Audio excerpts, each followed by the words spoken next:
آگے بڑا پرمغز اہل طریقت کے، اہل روحانیت کے حوالے سے کے لیے بڑا جملہ ہے آپ کا، اور اس سے آپ کی اہل بیت کی محبت اور محبت کا بھی اظہار ہوتا ہے، یعنی آپ نے حق بیان کیا۔ فرماتے ہیں کہ قطب الاقطاب یعنی قطب مدار کا سر،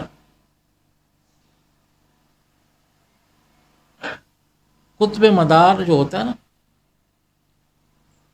دیگر تمام اولیاء یوں سمجھو کہ اس کے گرد گردش کرتے ہیں، اس سے فیض پاتے ہیں۔ قطب مدار اپنے وقت میں جو ہوتا ہے، اب وہ جو قطب مدار ہے، فرماتے ہیں قطب مدار کا سر حضرت علی کرم اللہ وجہ الکریم کے قدم مبارک کے نیچے ہے۔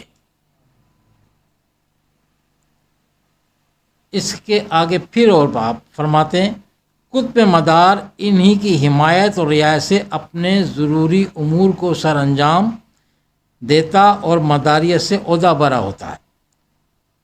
آگے آپ مزید فرماتے ہیں کہ حضرت فاطمہ الزہرا رضی اللہ تعالی خاتون جنت اور امامین یعنی امام حسن اور امام حسین علیہ السلام بھی اس مقام میں حضرت امیر یعنی حضرت علی کرم اللہ وجہ الکریم کے ساتھ شریک ہیں۔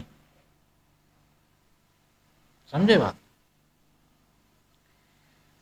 وہ جو آپ نے فرمایا نا قطب مدار کے سر کے اوپر، قطب مدار کے سر کے اوپر کس کا قدم مبارک ہے؟ مولا علی شیر خدا کرم اللہ وجہ کریم کا، ٹھیک۔